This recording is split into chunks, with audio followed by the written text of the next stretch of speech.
For hours. That's how long they didn't call for help after Natalie Wood went missing. Why did Robert Wagner tell the captain not to search? What was going on with his story? When the case was reviewed, why did he refuse to help?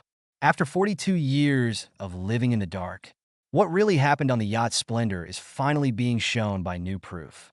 The secret that Hollywood was afraid of might finally be solved. The story of Natalie Wood is one of ability and loss. She was born in San Francisco on July 20th, 1938. It was Natalia Nikolaevna Zakharenko that she was real. Maria and Nikolai, her parents, were Russian refugees who had left a hard life behind. When they came to America, things were hard for them. Maria, on the other hand, wanted her daughter to become famous. Natalie became interested in acting in a strange way. Her family bought a house in Santa Rosa when she was only 4 years old in 1942. In a nearby movie set, she caught the eye of the team who wanted her to be in the movie. Her part was small, but people did notice it. Not long after that, she had a short 15-second role in another movie called Happy Land. Even though these were small parts, the director, Irving Pichel, was interested in them. Natalie stood out to him in some way. For 2 years, Pichel kept in touch with her family and was always on the lookout for her next big chance. Pichel called Natalie's mom one day to tell her some great news. A part was coming up, and he thought Natalie would be great for it. He said they should take her to Los Angeles for a test film. Natasha's mom, Maria, didn't wait around. She moved her whole family to Los Angeles because she was set on making Natalie a star. Maria's father didn't agree with this risky move, but she did it anyway because she was driven. She was sure Natalie would do great things and nothing would stop her. Natalie got the part when she was only 7 years old. In the 1946 movie Tomorrow is Forever, she played a German child with Orson Welles and Claudette Colbert. It wasn't easy to play the part. Natalie had to cry on cue in a moving scene, but she couldn't do it. She was shocked when her mother ripped a butterfly apart in front of her to make her cry. Even though the tears helped, it was hard for such a little kid. Orson Welles later said Natalie was almost too good to be true. He said she doesn't follow the plan. She does things from the heart. Natalie kept working with Pichel and was in his movie The Bride Wore Boots. After that, she turned down a role as Gene Tierney's daughter in The Ghost and Mrs. Muir, 1947, for 20th Century Fox. Natalie had already shown that she wasn't just a pretty face. She was naturally good at what she did and could perform with big stars. Wonder on 34th Street, 1947, was Natalie Wood's big break as a child star. The little girl she played was smart but skeptical. She didn't believe in Santa Claus until she met a nice store worker, Edward Gwynn, who might be the real Santa. People all over the world loved the movie so much that it became a Christmas favorite. Natasha became one of the biggest kid stars in Hollywood after the movie. Macy's asked her to be in their Thanksgiving Day parade, which is an honor that not many people ever get. It wasn't easy to be a kid star, though. Natalie had to work and go to school at the same time. She studied on the studio lot while she was shooting because she was still a minor. By law, she had to go to school for at least 3 hours every day until she turned 18. Natalie got all A's in school and did really well in math. Joseph L. Mankiewicz, who directed The Ghost and Mrs. Muir in 1947, said she was the smartest kid he had ever met. Lynn felt bad about it, though. She knew that every day, the film group had to wait for her to finish school. When her teacher let her go, she ran right to the set because she didn't want to wait. Even though her life sounds great, it wasn't free. Natasha had to work long hours, sometimes 12-hour days, 6 days a week when she was only 8 years old. There was a lot of mental and physical stress, but no one seemed to care. Getting the camera to work perfectly was the only thing that counted. After she was in Rebel Without a Cause in 1955, Natalie Wood's life would never be the same again. The movie was about teens who break the rules, and it really hit home with viewers. People who reviewed it loved how she made Judy's feelings seem real. Natasha had a hard time getting this part. Nicholas Ray, the director, didn't think she could play a wild teen because she had always played sweet, innocent kids before. Natalie wouldn't give up, even though he tried other women like Debbie Reynolds. She even told him she would break the law and run away from home if he didn't let her try out. Nat finally got the part, and she worked hard to get ready. But things got tricky behind the scenes. She began dating the 43-year-old director Ray when she was only 16 years old. Later, she said it was painful and wrong. At the time, it was seen as a sign of her commitment to the job. It wasn't easy to film Rebel Without a Cause. Natalie and her co-star Dennis Hopper were in a car crash while they were working on the movie. Even though she wasn't badly hurt, it made the movie seem more dangerous. Then tragedy struck right after shooting was over. Dean, who played the lead role in the movie, died in a car accident. Everyone was shocked when he died, and the movie was even more moving when it came out. Natalie's effort stood out, even with all the trouble. People who saw her play Judy like how she gave her depth and feeling. She was up for Best Supporting Actress at the 1956 Oscars. Even though she didn't win, it was a big deal for her success because it proved she had what it takes to be a Hollywood star. She won a Golden Globe that same year for being the most potential newcomer. Natalie was able to do more after this victory. She was in two big movies in 1961, Splendour in the Grass and West Side Story. She played Deanie, a young woman in Splendour in the Grass who was brokenhearted and had mental health problems. Natalie worked hard to get this job. She even went to mental hospitals to observe patients. The scene where she breaks down in the bathtub was so sad that it was only shot once. The movie did well, and she was nominated for another Oscar for Best Actress. The next thing she did was play Maria in West Side Story. She played a Puerto Rican girl who fell in love with someone from a different gang. People like her acting, even though someone else dubbed her singing voice. The movie was a huge hit and won 10 Oscars, including Best Picture. Natalie became one of the biggest stars in Hollywood with these two movies when she was only 23 years old. Natasha played a woman who got pregnant without planning to in the 1963 movie Love with a Proper Stranger. At the time, the movie was brave because it dealt with sensitive issues like abortion, which weren't often shown in Hollywood. The scene where Natalie's character has a scary abortion attempt was made up on the spot and was very moving. She was nominated for a third Oscar for her work. Natalie had trouble with the part she was given, even though she was having a lot of success. She didn't want to appear in the same types of roles over and over again. In 1966, she paid $175,000 to get out of her deal with Warner Brothers. She turned down big movies like Barefoot in the Park because they didn't push her as an actor. But this choice hurt her success because it made Hollywood less interested in her. It got too much for her to handle trying to manage both her job and her personal problems. Natalie tried to kill herself by taking too many sleeping pills in 1966, but luckily, she lived. She stopped working for a while to take care of her mental health. She also fired everyone on her team and started over. Natasha Wood's career took a big turn in 1969, when she played in Bob and Carol and Ted and Alice.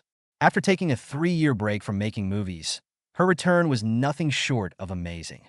When it came out on September 17, 1969, the movie was an instant hit, making $31.9 million on a budget of only $2 million. Natalie played Carol Sanders, a strong and current character who looked into having open relationships. She was nominated for a Golden Globe for Best Actress in a Motion Picture for her role. Natalie moved from big movies to TV parts in the 1970s. It made sense for her to spend more time with her family because of changes in culture. The Affair, which aired in 1973, was her first big TV show. It was a big hit. About 30 million people watch her play a married woman getting together with someone else. She played the lead role in the 1979 miniseries From Here to Eternity. At the time, it was a big deal that it aired over 5 nights. 39 million folks watch it every night. Natalie got a Golden Globe for Best Actress for her role. It was her first win after 7 nominations. In 1976, she played Maggie in a TV version of Cat on a Hot Tin Roof. In the famous part that had been played by Elizabeth Taylor before, she did a great job. When she moved to TV, it was a big turning point in her life. After being separated from him for 10 years, she married Robert Wagner again in 1972. She did less because she was focused on her family. Also, she was only in 4 movies in the 1970s. She had been very busy in the 1950s and 1960s, but now she wasn't. Brainstorm, a sci-fi thriller she made in 1981, was her last movie. Natalie played a scientist who was making a machine that could record what people do. New and cool technology was used in the movie, so the scenes look more real, like on 70mm film. Natalie died on November 29, 1981, while she was shooting. She was only 43 years old. Because she died, work on the show stopped before most of her scenes were finished. The company even tried to throw out the movie to save money on insurance, but the director worked hard to finish it as a tribute to her. They did a lot of creative editing and even had Natalie's sister stand in for a shot. After almost 2 years, The movie finally came out on September 30th, 1983. People liked the special effects and ideas in it, even though it didn't do very well at the box office. Brainstorm is now seen as an important film in the history of science fiction and has become a cult favorite over the years. Natasha Wood's first marriage to Robert Wagner seemed like a dream come true. They met for the first time when she was 10 years old. She told her mom back then that she wanted to marry him one day. After a while, when Natalie turned 18, they began dating. They fell in love quickly and got married in Scottsdale, Arizona, on December 28, 1957. Everyone thought they were a great couple and called them Hollywood's golden pair. Behind all the glitz and glamour, things weren't so great. Natalie was doing really well as an actress. Robert's work wasn't going so well, which made things tense between them. In 1961, their marriage ended all of a sudden. There are stories that Natalie found Robert going out with another guy at their house. At that time, Hollywood would have been very upset about something like that. On June 20th, 1961, they said they were splitting up, and on April 27th, 1962, they got a divorce. Natalie started going out with Warren Beatty after they broke up. Their relationship was a mess, and they fought a lot. Natalie later called it chaotic. Robert, on the other hand, had a hard time dealing with the split and went to Europe for a while. Natalie married Britain's Richard Gregson for the second time. They met through Robert Redford, a celebrity friend of both of them. They got married in a Russian Orthodox church in California on May 30th, 1969, after going out together for 3 years. At first, everything looked good. Natalie had been having mental health problems after her first marriage and the breakup with Beatty.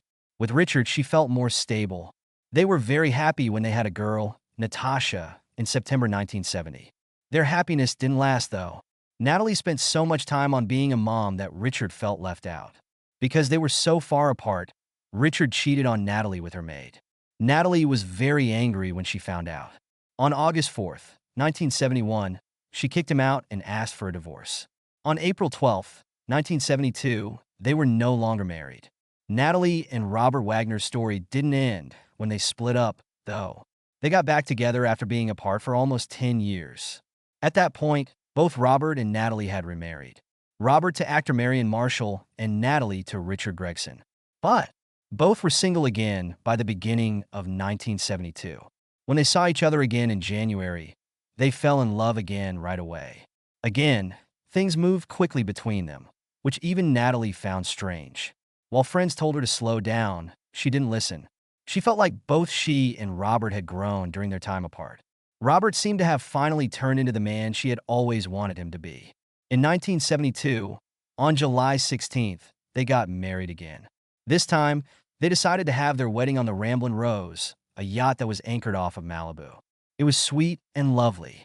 It looked like their second marriage was stronger than the first. In 1974, they had a girl named Courtney, and Robert became a beloved stepfather to Natasha. Unfortunately, their happiness didn't last long because Natalie drowned and died at sea in 1981.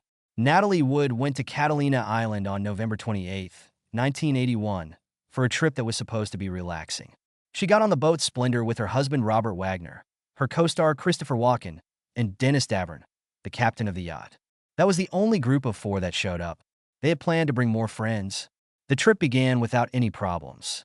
They left Marina del Rey on November 27th and moored at Avalon, an island town. Natasha? Daniel stayed on the boat while Robert and Christopher went shopping and had drinks on land. Bad weather the next day made Wagner move the boat to 2 harbors, a place with less noise. This wasn't a good weekend at all. It was cold, windy, wet, and the water was rough. The group went to Doug's Harbor Reef that night, which is the only diner in 2 harbors. They got there around 5 p.m. and began drinking a lot. They had wine.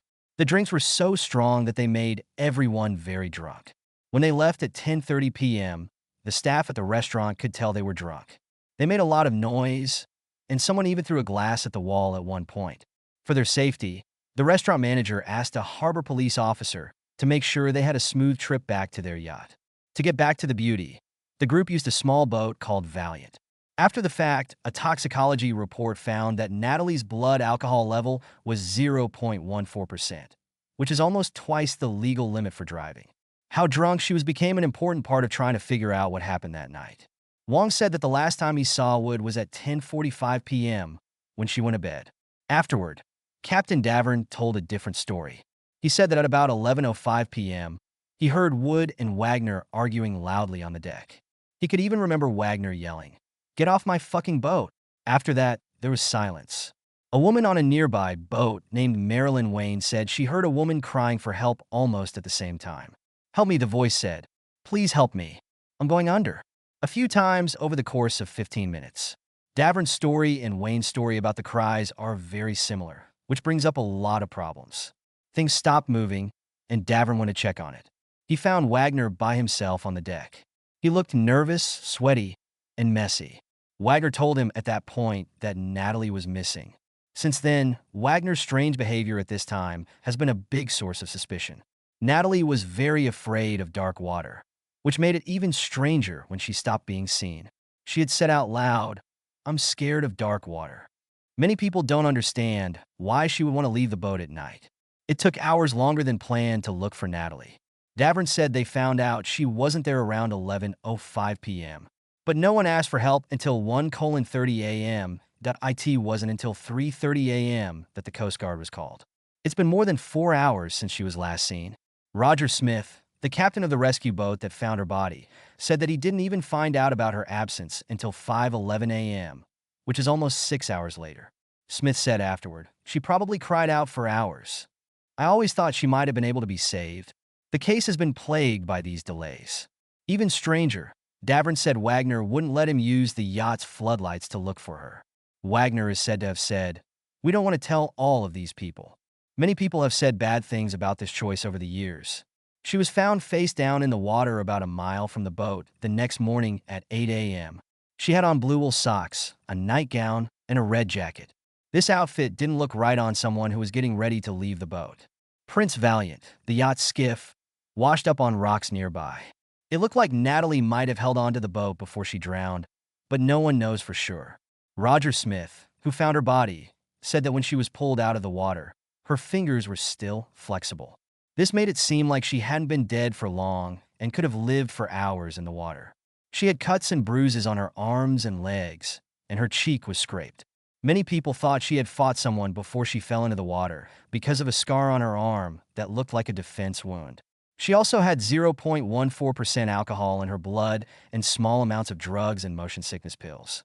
These drugs may have made her less stable and less able to make good decisions, which may have led to her fall.